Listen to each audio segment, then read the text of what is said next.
The Mob Squad is back. Houston, you have a problem, and it's the Rams offense. My name is Doug McKain, and get ready for another episode of the Rams Squad Show. And I'm Mike Brockers, former defensive tackle for the Rams, and I might be the only Houston native rooting for the Rams in this one. And I'm Gavin Carlson, and man, oh man, I just want to see Davante Adams in a Rams jersey, baby. Whose house? Rams house. It's the Rams Squad. Everything Los Angeles Rams, every week. Breaking down all the big hits and game-changing plays from the City of Angels, the way only the Locked On Podcast Network can. Here comes the Rampede. The Rams Squad Show starts now. Yes, it does. Whose house? Rams house. Whose squad? Mob Squad, baby. We actually have the trio together. And man, oh man, the wait is over for the squad to be back and for NFL football to officially be back. We're just days away from the season opener for our Rams hosting the Texans, and there's no other squad you want previewing this game than the three of us. We're going to talk about the offensive lines versus the defensive lines. We're going to talk about the wide receivers versus the corners. We're talking Stafford. We're talking CJ Stroud, and you know we're making our predictions. But before we do, shout out to the other two members of the Mob Squad. First and foremost, Rams legend, Mike Brock. Big Brock, how you doing? Man, I'm doing well. Ready to get started. Yes, sir. And then, of course, the LA sports media legend. I'm going to hype him up every time. You know I'm going to do it. Fellow Bruin like myself, so you know I love him. D-Mac, how's it going today, sir? I appreciate it, but please don't mention that I'm a Bruin because, I mean, that embarrassing display, I'm not claiming that, man. So can we edit that out, please? But no, thanks for, I'm like Brock, man. I'm stoked because, this is tangible now, right? I mean, we got real games, real situations, and it all begins this week. It's going to be a blur, but we'll have football on Sundays until February 15th of next year. So, it's the best time of the year, and I cannot wait. Rams, Texas this Sunday. Oh, yeah, man. And the NFL, they know how to put on a show, right? We got Thursday night, Friday night, and Sunday, right? So we're not easing into things. We're getting a lot of football right away, and that's what I like. That's what we all like. But we got a lot to talk about, and it's a fun week one matchup for the Rams. You know, I always love talking the spread and the over-under. I'm not going to do all that today, but I am going to say the Rams are favored by a field goal at home, expected to be a decently low-scoring game. But what's fun about this game is two very similar teams in some ways, two very different teams in others. You've got two teams who are both eliminated in the playoffs by the teams that ended up making it to the Super Bowl, right? You've got two teams with kind of similar strengths and some aspects in terms of amazing defenses, weak offensive lines, other things like that. It's a fun week one matchup, and two teams that are probably expected to win their respective divisions, although theirs is a lot easier than ours. But I don't know about you guys. I feel like you have to talk first and foremost about the line of scrimmage. You know Brock would want to do that every show anyways, him being the big old D lineman that he is. But you got a huge weakness for the Texans in their offensive line, a huge strength for both teams in terms of their defensive line, and the Rams some question marks still at our O-line. I'll start with you, Mike Brock. Talk to me about the Texans D-line. You got Will Anderson, you got Danielle Hunter, you've got two of the best pass rushers in the NFL, and how difficult is it going to be for this Rams offensive line, given the question marks, or just any team in general, when you got to go against two studs on both sides like the Texans got? Man, like you said, it's definitely going to always start up front. But I feel like you have to get to those third down situations. If the Rams allow the Texans to get to those third down and long, second down and long situations, obviously you understand that those who got on the edge are going to be pinning their ears back, ready to rush the passer. But the Rams stay in front of the chains. And what I mean by that, they gain yardage every down. You know, there's three, there's four. Stay in front of the sticks. Play the long game with these guys. These guys have to be disciplined the whole game, not just some of the game. You must make them disciplined the whole game. So you stay in front of the sticks, run the ball.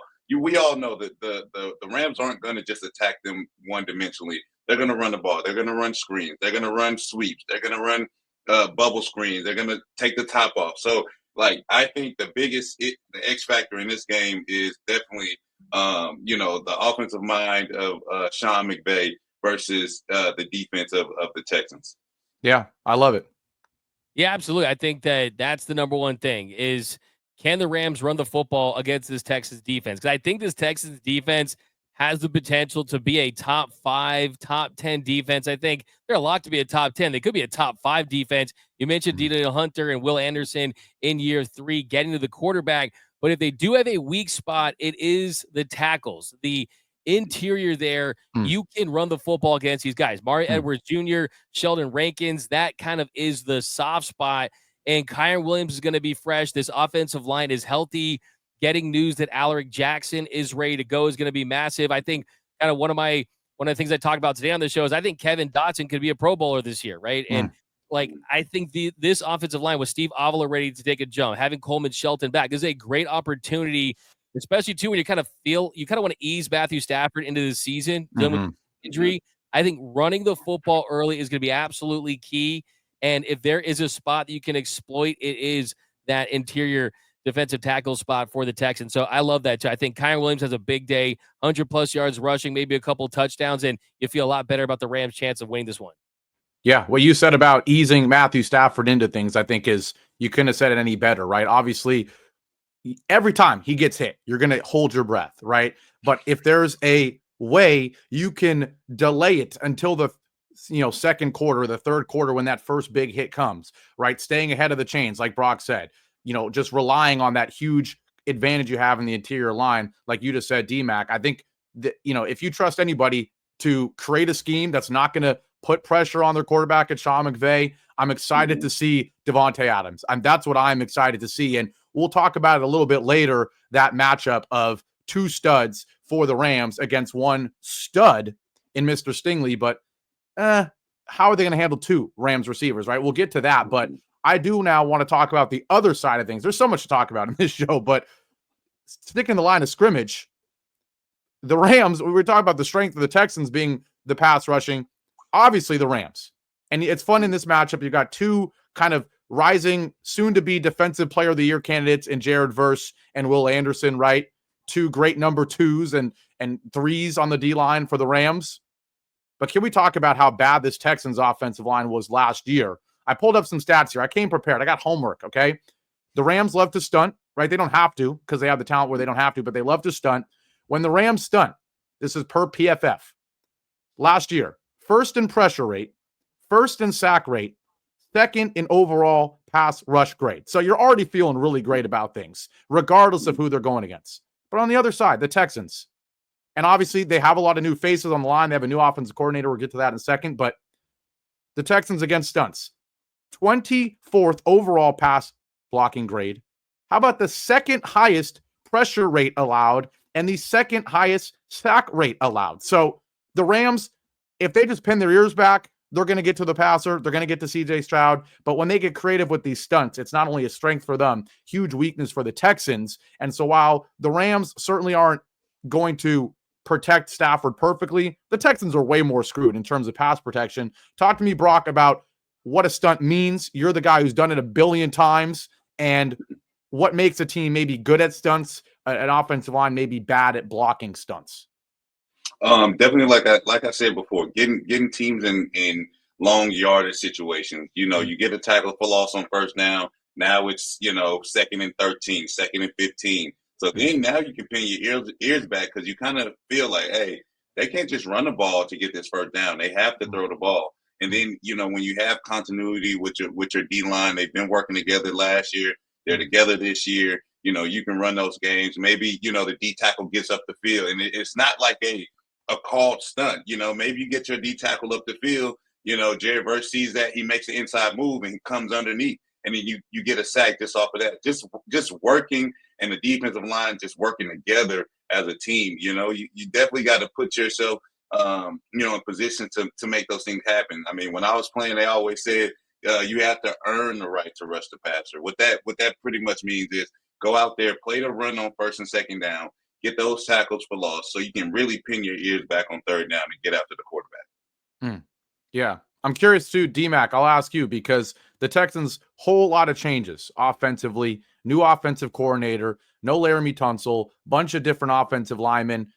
Do you at all, consider that? Do you think the Texans changes are going to be good enough to slow this pass rush down, or are you expecting domination by the Rams front seven?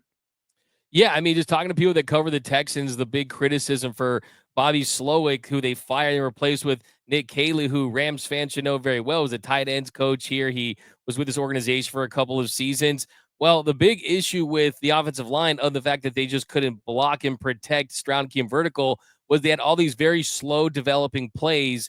And when you have those slow developing plays and CJ Stroud is kind of just looking for that perfect opening to get that big chunk play, that allowed guys to get after him. And that's why he had a big decline in his numbers from year 1 to year 2. And I think with Caley, the first thing they're going to do is kind of assess how good is this offensive line against this dominant potential defensive line for the Rams. I mean, think about this.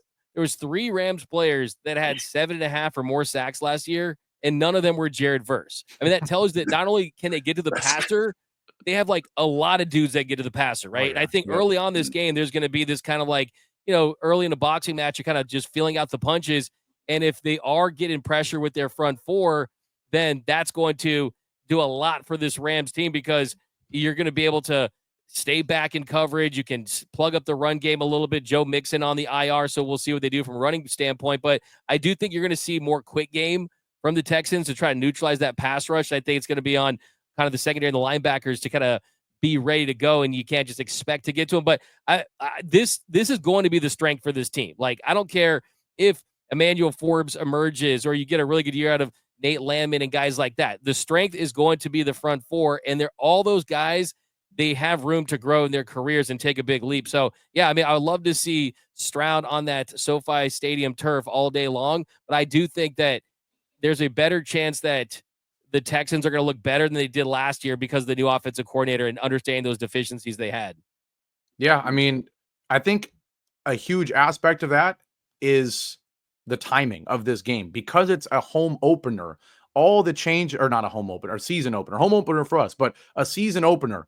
And the Texans have all the changes they do, right? You're starting at left tackle, a rookie second-round pick is going to be your starter at left tackle. And like you said, D-Mac, it's like, cool, maybe they help him out against one guy on the edge, but you can't block 9, right? Like, there's going to be a one-on-one matchups in this game. You're totally right. And that's why you have to start the show talking about the line of scrimmage, because while certainly the Texans are going to scare you when we have the ball, I just think the gap in terms of talent and execution when we are rushing the passer versus compared to when they are, I think we have a huge edge there. But certainly it's not like we have an edge in every position and an edge in every aspect of this game. And that's why we've got plenty more to talk about. I'm curious too, D-Mac, what are your thoughts on the CJ Stroud debate? Because I know some Texans fans, probably like the ones you're talking to or listening to, that are telling you about all the changes and Nick Caley and everything. They're the same ones that are going to tell you the reason CJ Stroud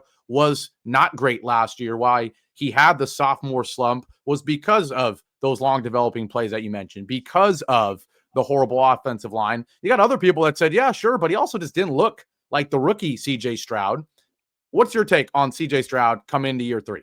Yeah, I think Brock would probably agree with this. I mean, year 1, you can be a surprise. You can kind of sneak up on guys. Year 2, you've had a whole offseason to watch film on this guy, get him into his weaknesses. And that, I think there was a little bit of that. And also, look, I mean, guys kind of regress and then they take a leap, right? I mean, I think year 1, he was so good and it looked like he was going to be a top 5 guy. And then kind of Jaden Daniels was that guy in year 1. So we've seen guys in year 1 come through, and then year 2, it's okay. Like, you prove you belong, but now it's, can you sustain it? And what areas do you need to improve on to take the next step? And I'm still a big believer in CJ Stroud, man. Rancho Cucamonga High School, full disclosure, my mom is a Buckeye. So, she likes the Buckeyes, she's a Buckeye. So she likes those Ohio State players. So, she loves her some CJ Stroud. She's always sharing me like CJ Stroud, like Instagram reels, she likes the, okay.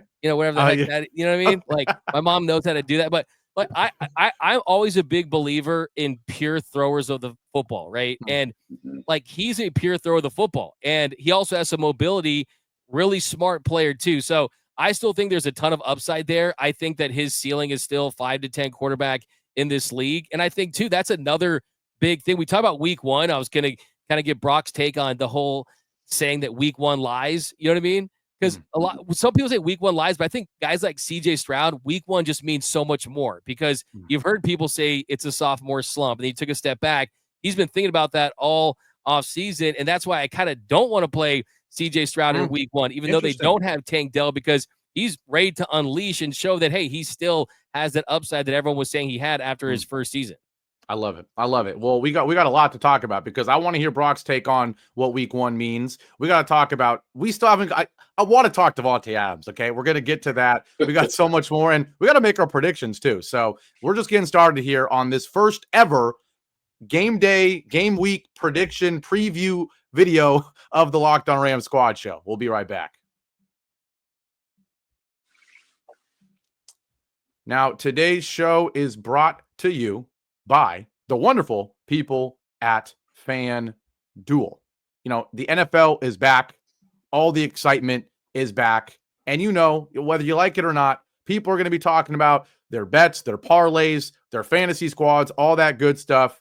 And it's no different with FanDuel. They're making sure you're ready for kickoff with a can't miss offer. Right now, new customers can bet just $5, and if your bet wins, you'll get $300 in bonus bets to use across the app. We can't do it in California, but whenever I'm elsewhere, you know I'm opening up FanDuel. They got the great interface. The live betting is quick, efficient. It's what you need. So are you ready to play? If so, download the FanDuel app now by visiting FanDuel.com to get started. That's FanDuel.com to place your first $5 bet.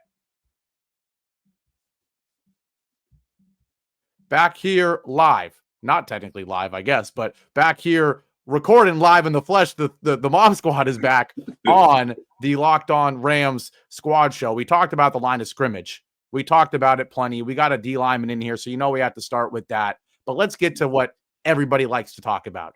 Your fantasy teams, you know, the flashy dance moves after the touchdowns. It's the wide receivers going up against the secondary. I don't know about you guys, but I feel like this is the second most important matchup in this ball game, and two very different things, right? When you compare these two teams, when you're talking Rams versus Rams on offense, Texans on defense, it's stars everywhere.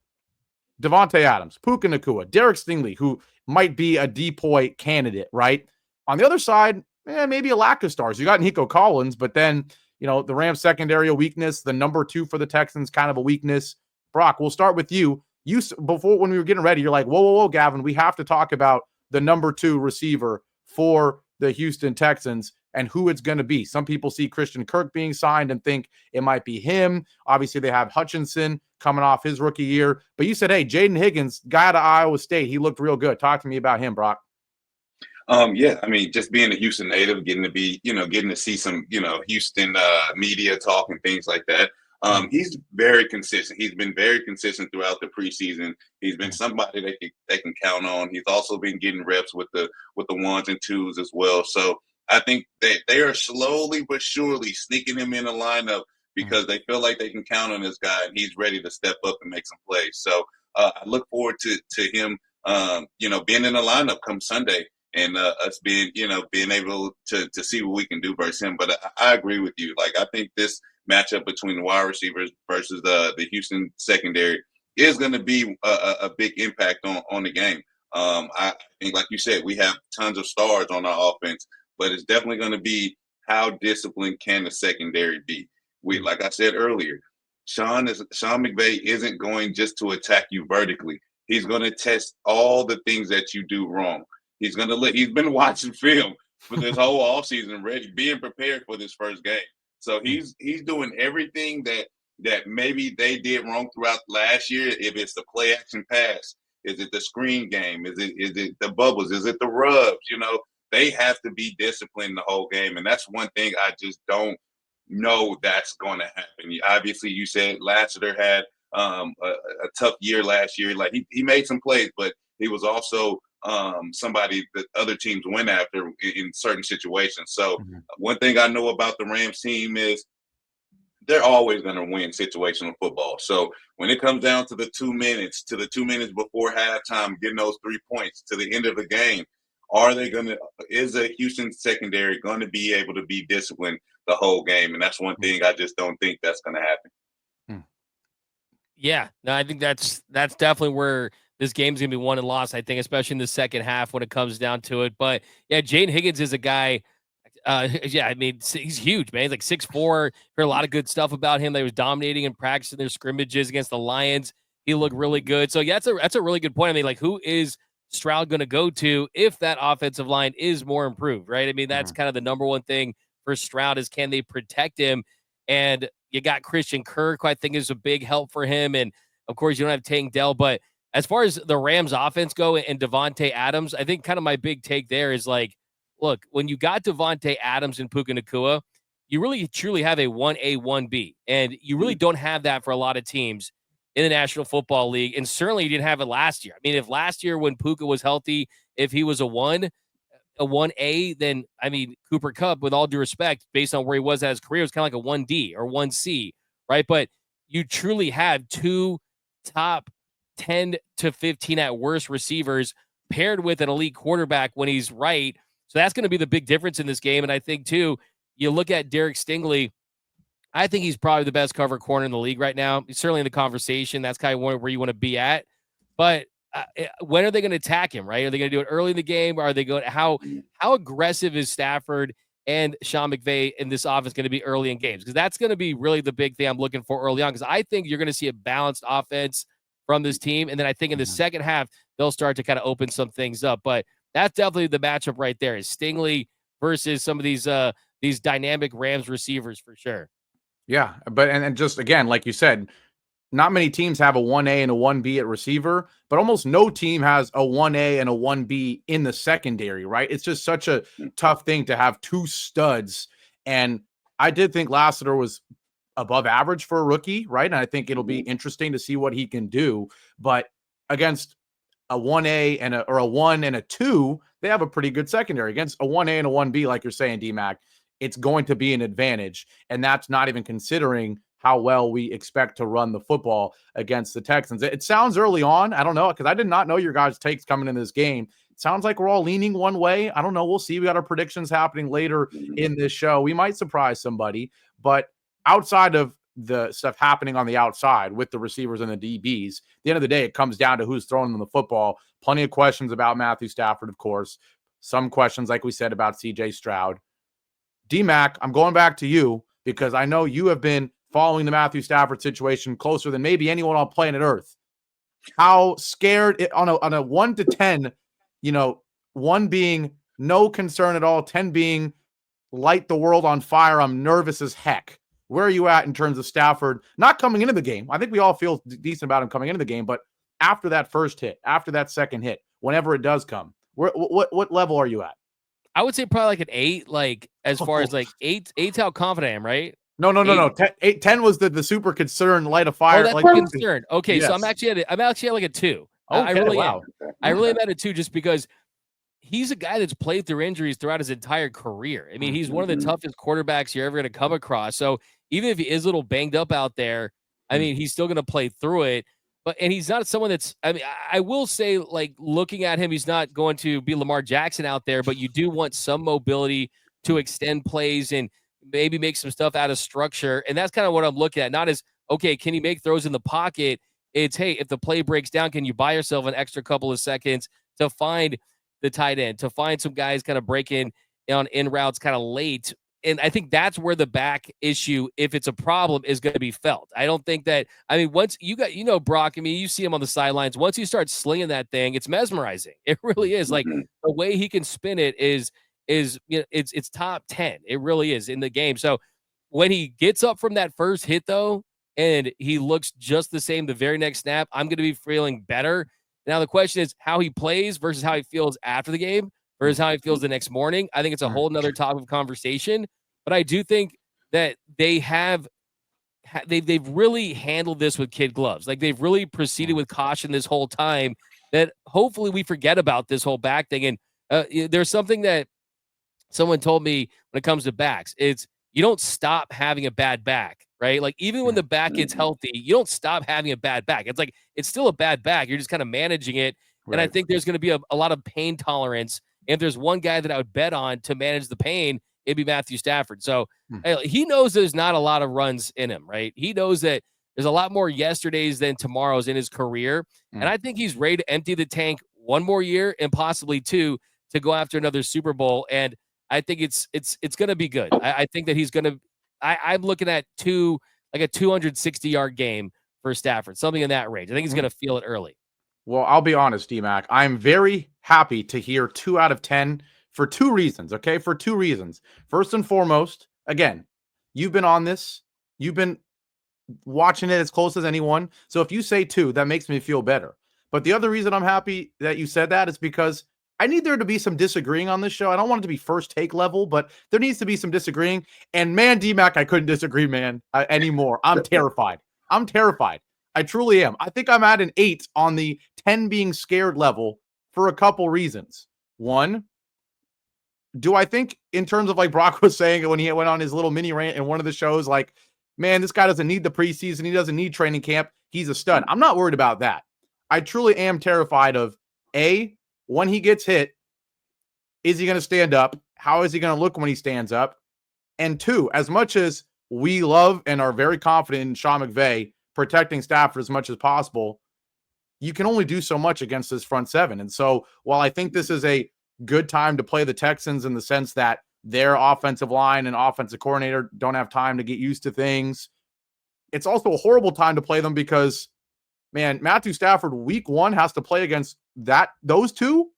And he right, like it's the ultimate test to see how healthy he is, because he's going to get hit whether we like it or not. And so I'm terrified. Brock, we already asked you this, I think, a couple shows ago about the mindset of a D lineman, knowing the quarterback on the other side is in the state that Matthew Stafford is. But just remind us again. Maybe we don't want you to remind us again, but if you're Will Anderson, if you're Danielle Hunter, and you know what Matthew Stafford is looking like coming into this game, like surely the Texans have to feel good about that. Oh, for sure, for sure. I mean, you're thinking about, oh man, he's a statue back there. He's not going to be able to move. But right. Like in his defense, you can't beat experience. And I look forward to Matthew Stafford finding backs out the backfield, finding tight ends, knowing where everybody is supposed to be, so he doesn't have to take those hits. Obviously, this is a football game. He knows at some point in time he's going to get hit. He's going to hit the turf. But can he limit that? Can he find the backs out the backfield? Can he find the backs over the ball when play isn't there? Don't try to get it all in one play. Hit the back. Let him get 4 or 5 yards. Let's restart this 2nd down and 5, something like that. So yes, I understand these are 2 absolutely phenomenal players, and Danielle Hunter and my man Will Anderson. But you know how tired they're going to be if that ball is gone. I played Tom Brady in the Super Bowl, and we had a phenomenal D-line. But, we were so exhausted because the ball was out so fast. It didn't matter how good we were. Get the ball out fast, get it out your hands, get it to your playmakers, and make these guys tired, because they have to rush the passer and also run after the ball. So for me, I look at experience being the number one X factor in this game with Matthew Stafford and keeping himself healthy. He understands he has a bad back. So in his mind, it's like, hey, that time clock is going a little faster in his head. Yeah, I think that's a great point, Brock. I mean, I'm very curious to see if there's any difference in play calling from Sean McVay because of, hey, at least get that back warm, right? I mean, at least get that thing warmed up. So a couple series, maybe you lean on the run just a little bit to open things up. You see some play action, but you're absolutely, I love that. I mean, finding some quick game. And look, yes, Will Anderson, yes, Danielle Hunter, those are guys you don't want to face. But look, this is the National Football League. You got Brocks everywhere, right? Right. You know what I'm saying? Like, there's dudes on every one of these teams that can do damage, okay? And it just takes kind of a moment, a hit there, a hit in a different awkward thing to kind of force him to have a setback. But I also think this is kind of big for just the confidence of the whole group. Like, I think that when Matthew Stafford has that first series, and as you point out, Gavin, just kind of getting up, there's just going to be a exhale from everyone, the coaches, the teammates, saying, okay, let's go out there and ball, right? Because this is all these guys know, like Pee Wee football, middle school, high school, college, NFL, all these guys know is to play through stuff. And Stafford's a guy that he's not going to hurt the team, right? And the good thing too is you got a really good insurance policy in Jimmy Garoppolo if you need to go to that for any reason, and they realize that. So I don't think that should necessarily limit this team. So but to say it's not a question that all Rams fans aren't constantly asking, would just be dishonest, right? Like, it is a legitimate concern, and we'll see how it plays out. But I have confidence that at the very least that they've handled it the right way with the treatment. And Brock, I mean, this is a Rams organization that's A1 when it comes to at least treating injuries. They're not always forthright with injuries, right? But at least treating them based on Reggie and everyone you hear, they do a great job. Am I right? Yes, absolutely. Absolutely. All right. Hey, that's what I want to hear. That's what I want to hear. I mean, again, I'm scared, but it seems like it's 2-1 in terms of you two both feeling more confident than me, and I'll take that. I'll take that. Also, D-Mac, I got to laugh, right? I'm in here yapping, right? And then talk about the ultimate, like, trump card when Brock goes, I played Tom Brady in the Super Bowl. It's like, I know. Come on, man. It's like 30 minutes into the first week 1 show. Jeez. My bad, bro. My bad. Yeah. I got to be like, yeah, I played as Tom Brady in Madden. Yeah, that's exactly. You know what I'm exactly. saying? Like, yeah, I had Tom Brady 1 year in fantasy football, right? But Brock says, I played against Tom Brady in the Super Bowl. It's like, all right, I'll shut up. I'll shut up. I love it. We're going to take our break. And when we come back, we got plenty more to talk about. There are some advantages that the Rams have. There's a reason why they are a slight favorite in this game. So we'll talk about that. And again, we still got to make our predictions. Also, we're going to ask Brock how important week 1 is and what it will mean for the rest of this season. We'll do all that after our break here on the Rams Squad Show. Now, today's show is also brought to you by PrizePicks. Again, like I said, NFL is back. All of these apps, all of these websites, they all are giving you great deals. And PrizePicks, if you don't know what it is, it's a daily fantasy platform that lets you turn your football predictions into real rewards. Preseason is already heating up, and college football. I mean, wait a second. Look, they got to give me a new script. Preseason is already heating up. Screw that, man. The week 1 is here, man. And college football, it's not far behind. It's here as well, although Doug and I don't want to talk about that. But whether you've got your eye on big-name quarterbacks or breakout running backs, PrizePicks makes it easy to get in the game. Like, I always love picking a game, like, for example, this Rams-Texans game, and saying, here's how I think the game is going to go in terms of flow. I think one team's going to have the lead. Therefore, I expect the other team to pass more. I expect the other team to run more, right? And then you can pick more on a Kyron Williams rushing and less on maybe, Damian Pierce rushing, but maybe go more on Nico Collins receiving because you think the Texans are going to be passing a lot, right? That's one thing you can do. You can do plenty on PrizePicks. All you got to do is pick more or less. So download the PrizePicks app today and use code LOCKEDONNFL to get $50 in lineups after you play your first $5 lineup. That's code LOCKEDONNFL to get $50 in lineups after you play your first $5. PrizePicks, run your game. Back here, the Mob Squad, back. And again, like I said a couple shows ago, we were kind of teasing things, right? It'd be Brock and D-Mac. Then it'd be me and Brock. It'd be me and D-Mac. Man, F all that. It's week 1. We got the full trio here, and we're talking Rams, Texans. We're going to get to our predictions in a bit. We're going to talk about why, at least in my opinion, I think the Rams have some advantages that the Texans don't have. But let's get your take, Brock, on week 1. What'd you say, D-Mac, about week 1? And it shows all lies? Week 1 lies, right? Like, sometimes you see a team winning. You're like, oh, wow, how'd that happen? And that team goes on to finish last in their division, right? I mean, sometimes, you just get some surprises. But, the good thing for this Rams team the last couple of years, you've had a week 1 loss, and they go on to win the division. And then you had a week 1 win a couple years ago against the Seahawks. You just never know. But, it's tough to really assess these teams until you get a quarter way through the season, feels like. Brock, how important do you think it is that you're starting the season where you are, right? If it's a road game versus a home game, how does that affect things at all, it being week 1, right? Because you've been in there. Is it a lot harder when your first game, you got to travel somewhere and you can't get into that usual schedule, that usual pregame routine or ritual, or does it not make a difference? You tell me, Mr. Tom Brady facer. Oh, no, man, I'm not, my bad. But for me, man, I actually preferred playing away, because everything, your whole schedule is built in, staying in a hotel, going to meetings, watching film. The whole stadium is against you. You're busing to the game, so you don't have to worry about the wife and the kids and the tickets and all of that. So for me, I almost preferred playing away because I could totally focus on the game. But when you talk about does week 1 really matter? I think it does because it sets a tone. Also, agree that it shouldn't be something like if you do lose that it totals your whole season, but I do agree that if you win game one, you win it in a good fashion. You go out there, you've had all off season, you had 2 weeks to prepare for this team. So you definitely want to go out there and give a great showing. But I said, it doesn't really, like I say, it does lie a little bit, because it doesn't tell you, the truth about, hey, what does it look like at the end of the season? So let's go out, let's set a tone, let's not show too much. Let's beat this team just based off straight fundamentals and game plan, and then move on to week 2. Yeah, go ahead. This is the Rams team. I mean, like a couple years ago, they started 3-6, and then they still were able to make the playoffs. Last year, they started 1-4, still won the division, won a playoff game. You can't take too much away from week 1. Having said that, though, I think that a lot of these guys that are on this team were on those teams, and they knew that it takes a lot to dig yourself out of that hole throughout the course of a season. And at some point, feels like it pays. You have to pay for that in the playoffs, right? And I think this is a team that wants to start off strong. I know that teams don't count wins on the calendar when they look at their schedule, but still, you got the Texans at home, you got the Titans on the road, and then you go to Philly.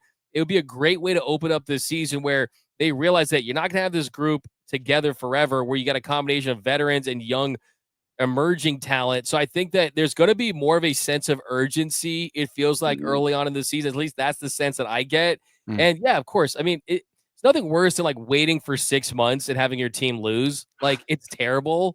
You know what I mean? So it's like after that, it's like, I'll take any loss, right? Any loss, but I can't take a week 1 loss. Like, there's just too much like expectation. There's too much anticipation. And I think for this Rams team, everything they built this off season, I think it would kind of validate that with a week 1 win over the Texans, but they're not going to be easy, man. I don't know about you guys. Were you guys surprised that the Rams are a 3-point, at least last time I checked on FanDuel, they were a 3-point favorite. I think it was going to be closer to kind of a pick 'em, or at least maybe like a 1.5 point favorite for the Rams. But it feels like they're giving a lot of love to Sean McVay, Matthew Stafford, and they kind of want to see if this Texans team can improve from last year. But I was a little surprised to see the Rams a 3-point favorite in this one. Well, you're talking my language, D-Mac, because I absolutely am obsessed with lines and spreads and all that. I mean, I don't know how much you guys like getting in the nitty-grittier things, but the home advantage spread used to be that gave you 3 points if you're at home, then I guess they changed it. Now it's like 2.5. I guess it's gone down a little bit, right? And so I agree. I saw a 2.5 to open up the line earlier in the week. It went up to as big as 3.5 in some sites, and then it's kind of settled around 3. I mean, at the end of the day, you have the line at 3. It's basically saying on a neutral site the Rams are a 0.5-point favorite. I think that's probably fair, just given there's uncertainty about Matthew Stafford. But other than that, and week 1 is when there's the least amount of uncertainty, right?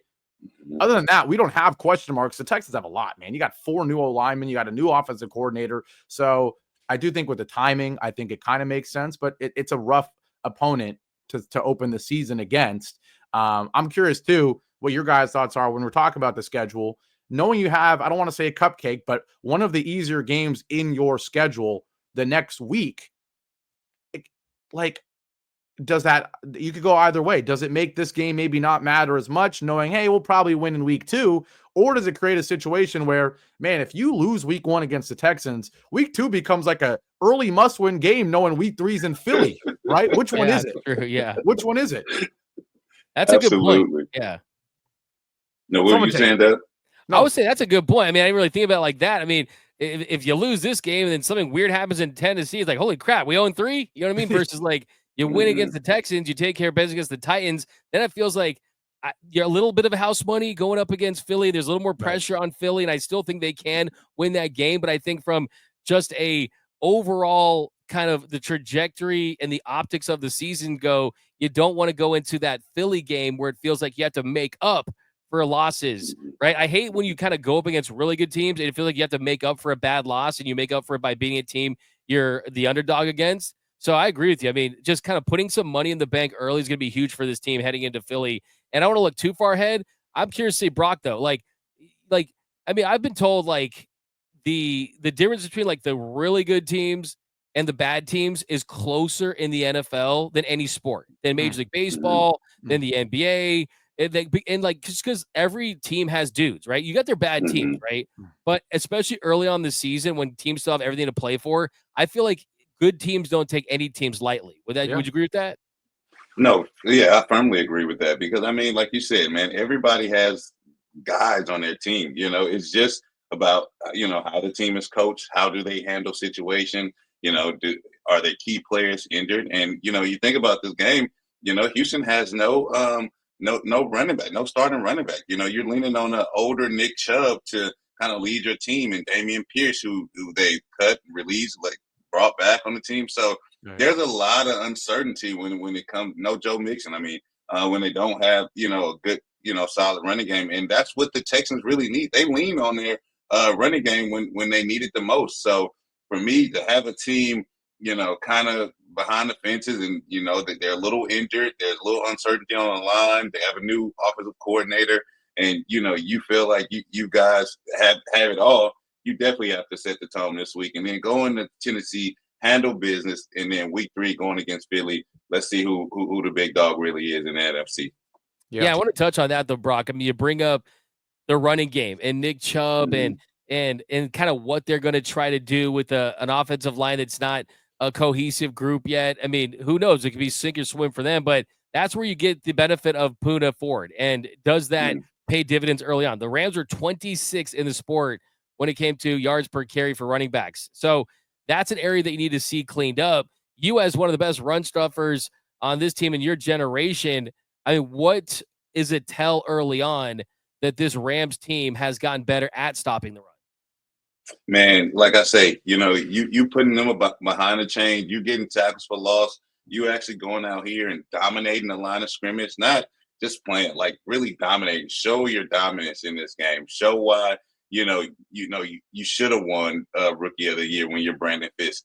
Things like that. Like really go out here and set a real tone versus this team that is a little, diminished. They don't have all the guys. They're not fully healthy. I just seen a post recently that, the Rams feel like they're a fully healthy team. If you're a fully healthy team going against a team that's not fully healthy, don't have a lot of their guys, like you have to show it. So for me, the Rams definitely have to show up this game. I think this is a perfect game just to test out Matthew Stafford, test out the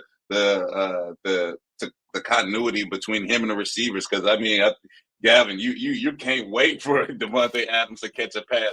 I bet the whole stadium is gonna erupt. Yeah. He catches like a 5-yard curl or something, gets tackled. Everybody's gonna cheer just because you see him, being productive on the field. So I definitely look forward to the Rams taking advantage of the Texans in this game. Yeah, and it's good. Again, the Mob Squad, with each show, we're reading each other's minds a little bit more, because I was ready to say, let's talk running back, and Brock talks running back, D-Mac talks running back. Amazing. I love it. Yeah, I mean, we got a huge advantage there, right? There's no question about it, right? Kyron Williams, fresh off getting paid. When some guys fresh off getting paid, they either say, hey, I've gotten paid, I don't got to earn it, or they say, man, I got paid and I got to show it, right? And I think Kyron's the latter, right? I think he is going to run all over this Texans defense, like D-Mac was saying, and hopefully do it early so that we can ease Matthew Stafford into things. I do want to see what Woody Marks is going to look like. As much as I hate USC, do think he's a talented running back. I think they're going to try to have this kind of, fire and ice, or whatever you want to say, like the Lions had with DeMont Montgomery and Jahmyr Gibbs. Certainly the talent level nowhere near really on either side, with Nick Chubb kind of being the DeMont and maybe Woody Marks being the Jahmyr Gibbs. We'll see what they look like. They're going to miss Joe Mixon and that kind of consistency. And we'll see the Rams run defense. It's not like it's, like you said, D-Mac, it's not been that great, right? So should be interesting for sure. We're going to take our last break. I don't have to read an ad, which is always great for me. And when we come back, we'll finally get into the predictions in this game when the Rams host the Houston Texans in just a few days. We'll do all that after our break, our final break on the Locked On Rams Squad Show.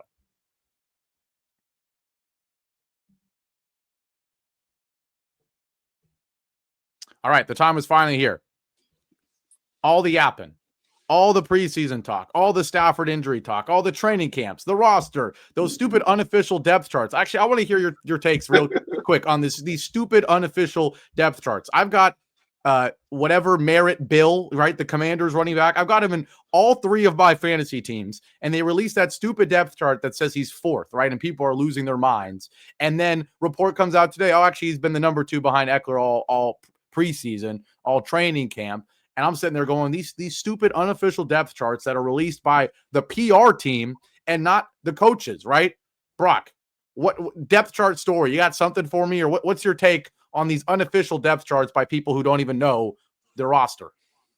I mean, I think it's like you just said, people taking too much account to what an unofficial depth chart is. It's not official, it's unofficial for a reason, but you got people in their fantasy, they got 6 different fantasy leagues, so they're watching 6 different phones, and they're dialed in right now. So I just think it's a way for the NFL to play with people's emotions a little bit. I mean, for the most part, man, wait for the official depth chart. Wait to see if your guy's on the official 53-man roster and is he playing. I mean, this is a league where you never know, man. A guy can get hurt in practice, so you got to definitely be looking for the official depth chart. Yeah. It's like, come on, if you think a team is already going to lie a little bit about their official depth chart, about their official injury report, right? So you're telling me you think the PR team is going to release the actual freaking, depth chart? Like, come on, what are we doing? D-Mac, what are we doing? Yeah, no, all I know is I'm 3rd on the Ram squad depth chart. That's all I got to say. That's all I know. But no, I mean, it's always funny, man. Like the depth chart stuff makes me laugh because when you see one for a team that you don't know the ins and outs of, you're like, okay, this might sound true. Then when you see one for the team that you actually know about, you're like, wait a second. Yeah. Like, no. So yeah, I'm with Brock, man. Like, if I need the official one, and also too, when you kind of have a coach that really plays their guys, it doesn't kind of go dig too deep in the depth chart. Like for the Rams, it's like if you're one of the top 3 receivers, you're going to get the snaps. You're not really going to go past that anyway. Right. How much does it actually matter? But I do think that, yeah, it is kind of funny. They're playing some games with us a little bit, and I'm not about those games. You know what I mean? Right. Yeah. Especially when there's fantasy teams on the line and there's our favorite teams winning the Super Bowl on the line. Like, what are we doing? But what's fun? Have you been looking at that Yahoo Fantasy League that they keep having us advertise? It's the Guillotine League.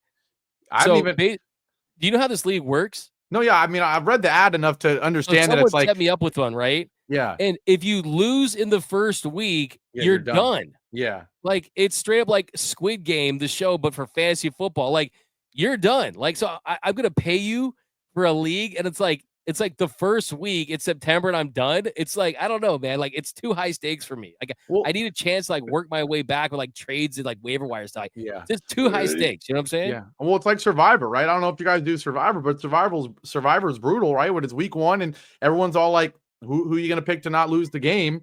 And I know people have gotten burned in the past picking the Bengals and they get upset and all this stuff. I don't know who I'm picking. Do either you guys do Survivor, or is that not your jazz? No, I'm Dynasty. I like the long play style. I don't do the grand opening, grand closing thing. You know what I mean? Like I spend more time on drafting a team and then actually playing in the season. But I don't know. It's not my thing. What about you, Brock? You do Survivor? Are you from? Are NFL players even allowed to know what Survivor is, or what? No, I have no clue what you guys are talking about. So I don't even play fantasy. So, but I see it's a lot of people that's very into what fantasy is all about. So yeah. Well, so just so you know, Survivor, it's not fantasy. It's picking which team is not going to lose, if that makes sense. You pick one game, just who's going to win the game. And you can only use that team once the whole season, or each team once the whole season, if that makes sense. So, for example, I forget who the biggest favorite is this week. I think it might be Arizona against the Saints. They're going to be a popular team to pick against. But for example, if you pick Arizona and they win, you can't use Arizona in week 2. If you pick Arizona and they get upset, you're done. Like Doug was saying with Guillotine, it's the same thing for picking against the spread. But enough yap. Let's get to our picks, our predictions for this game. I don't know about you guys. I like I said, I like the spread, so I might just for fun ask you guys to pick it against the spread too. But first and foremost, let's hear it from D-Mac first. Just who is going to win the game and why? I got the Rams winning. I got a score prediction for you, 24-17. I think there's a Rams team that has been locked in and focused this whole offseason, and they are confident that they could go through a training camp in a preseason without Matthew Stafford having to be a part of every practice because they know what he brings. I believe in the veterans of Devontae Adams and Stafford, and that they did not need to spend all this time and get all these reps in the preseason, have chemistry. The fact that you have a true X receiver that can create one-on-ones and win his matchups and create big plays, just such a professional route runner. I think we're going to get a bomb from Devontae Adams that's going to set the tone for the entire season. I see it. I feel it. I think you're going to see a focused Rams team that isn't taking this Texans team lightly. And I think, as you point out, Gavin, this Texans team, I think, is going to be improved, but I don't think they're going to be where they're ultimately going to be in week 1. So I think you're kind of catching the Texans at the right time. I think the front four has been just foaming at the mouth, ready to get after a quarterback, and they're going to get to Stroud a couple of times and make it difficult. So I got the Rams winning, and thankfully I think that Matthew Stafford is going to kind of silence some of the doubters, is going to quell some of those fears for people that are worrying about his health, and I think it's just going to be a celebration at SoFi going 1-0, 24-17. I love it. What about you, Big Brock? What you got? Man, I would hate to have the same spread as Doug. So I'm gonna definitely go. I feel like this Rams team is a 2-touchdown lead over this Houston team. I think 28-14. The Rams go on top of Houston, and just based off the team game, man. Sean McVay definitely mixing and matching what the defense sees. Like I said, he's going to be hitting them with screens. They're definitely going to run the ball. So running the ball is going to prepare you for the play action pass, hit them over the top. I definitely think Devontae Adams can go out there and catch a bomb. You got Puka Nacua, getting those third down, needed downs. So, man, I just think it's going to be an overwhelming win for the Rams this game. The Houston Texans team, they're a great team, but I think it's just going to be an overwhelming kind of approach to how the Rams take this win. So I think 28-14 win with the Rams winning over the Texans. Okay. And Brock, McVay's 6-1 in week 1. So you mentioned McVay a bunch. He comes prepared for week 1. I'm telling you. Yeah, and the defense have to be disciplined the whole game. Like you just can't think, oh man, we got him in the backfield. They're going to throw the ball, man. He might run a screen. He might run a bubble screen, a wide receiver. You don't know. It's going to be something you aren't prepared for week 1 versus the Texans. And I just see Sean McVay and this Rams team winning. I love it. Well, D-Mac talked about it on a previous show about this being the Keep It 100 Rams show, Rams podcast, and how we're not going to be homers. But man, oh man, I guess we're going to be homers. So I'm taking the Rams too. Oh, you would. You would. You put a league torso on us, basically. I thought you were going to do it to him. Yeah, no. I'm going to tell you what I think, and I do think the Rams win this game. I have it the closest to the 3. I have it 24-20. I think we're going to see a better CJ Stroud this season than last season. I don't think the weapons are that much better than last year, if not worse, right? But I do think CJ Stroud, kind of like D-Mac said, he has another year under his belt. I would rather trust a guy as talented as him to get better with each offseason, right? It's just naturally what should happen for a guy like him. That being said, you've got the better play caller by far in a league that, as much as we want to say it's about other things and maybe it's becoming more about defense again than maybe 5 years ago, man, if you got the better play caller and the better quarterback, you're just going to win more often, right? You're going to win a close game more often, and it would take something surprising, I think, for the Rams to not have the advantages in those two aspects. Defensively, it's a wash, right? Give me the Rams 24-20. You get that opening win. You move to 1-0. And like D-Mac was saying, you set up yourself pretty nicely where you go to Tennessee, you're expected to win that game, and you're playing with house money against the Eagles, and that's exactly where you want to be. They're still going to be as focused as could be with wanting to get that revenge, but man, you're 2-0 going to Philly. You are certainly liking where you're at. If there, I was just about Brock too. You get a 2-touchdown win for the Rams. That would be a really good sign for this team because last year they had a negative margin of victory. And even a lot of those wins, they're squeaking by and they weren't blowing out opponents.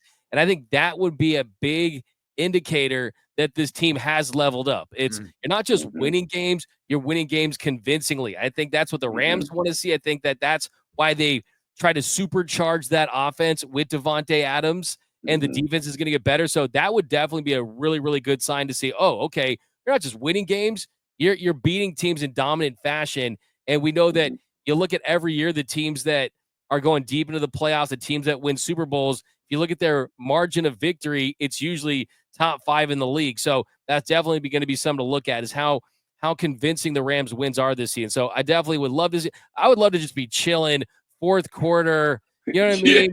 There's nothing better than stress-free football. Like your LSU team, it was a little bit of stress, right? You got the dub, right? A nice road game against Clemson, but there's nothing like stress-free football in the fourth quarter with your team winning handily. Yeah, I couldn't agree more. I do like to play devil's advocate and maybe still be the Keep It 100 podcast, right? If the Rams lose, if they were to lose, the question is why? In my opinion, outside of the Stafford, right? People are going to say, Matthew Stafford doesn't get up like you're saying. No, outside of that, what would be the reason why the Rams maybe lose this game? We'll start with D-Mac first. I would say that if the Rams can't run the football early on in this one, and CJ Stroud can get hot and get some confidence and they score some points, and you force this Rams offense into a passing situation where Matthew Stafford has to win it with his arm and he's not quite there 100% early on, then you could start to see it snowball a little bit, and you get those edge rushers getting as after Stafford too, and just getting him to the ground. I think that would be the thing. If the Rams aren't running the football with consistency early on this game, then I would start to get worried. What about you, Brock? I was going to say pretty much the same thing. Doug took the words out of my mouth, man. You get a Houston Texans team that kind of feels like they have nothing to lose in this game. Then you got them, going for punts, fake punts, and all this other things on special teams. You throw the special teams in there, like they get a touchdown off special teams, and now, like you say, you make this Ram team one-dimensional. So now you really get to have those two dogs on the edge really pin their ears back. I can see that can be one way this Ram team loses, is that the Texans make them one-dimensional, and that's not what the Rams game is all about. Yeah, if I had to guess one, I certainly agree with what you both said. Another thing is maybe Nico Collins just explodes. I do think there's a scenario where that could happen. I think Nico Collins is a guy that talent-wise, he doesn't have the name of a Jamar Chase or a Justin Jefferson, but all the stats, the advanced stuff, even the eye test, when Nico Collins is healthy and CJ Stroud has time to throw him the ball, he is maybe, one tier away from Jamar Chase and Justin Jefferson. He's maybe as talented as a CeeDee Lamb, as a Puka, right? And with the secondary being the big question mark for this team, there is a scenario where he just explodes and has 160 yards and a pair of touchdowns, and the Rams can't catch up. I don't think it's going to happen, but that would be a possible scenario. Before we wrap this one up, like Nico Collins is a bad man. Yeah. Straight up. He sure. totally is. For sure. Yeah, no, I was going to say, before we wrap it up, any last words? Because it's week one. The game was on right after this. Like, you know what I'm saying? Our later guys, I could text you in 10 minutes, you know what I mean, after what happened. We still got to wait 50 more days, it feels like. But yeah, that's my thought. I was like, at least we get the Thursday night game. At least get the Thursday night game. You know what I mean? Yeah. Excited for that. Exactly. Yeah. It's gonna be a fun start to the season. And like you were saying, if we can have a stress-free week one win, man, it would just make life so much easier than having to be chomping at the bit, right? Right. It's like you want to feel those nerves again, but I don't really want to fully feel them in week one. So I'm with you. hopefully we don't have to do that. But the Mob Squad was back. I gotta say, D-Mac, I disagree. You released an official depth chart when you said you're number 3 in the Mob Squad. Stop it. The official depth chart. We're going to have to reorder that big pal. I'm just not feeling this. Hey, give me the clipboard. Give me them paychecks. Not get injured. I'm chilling. Oh, come on now. Got the jersey on. Come on now. Football is back, baby. Football is back. Yes, sir. I love it. I love it. So before we end it, I do have to read one more thing.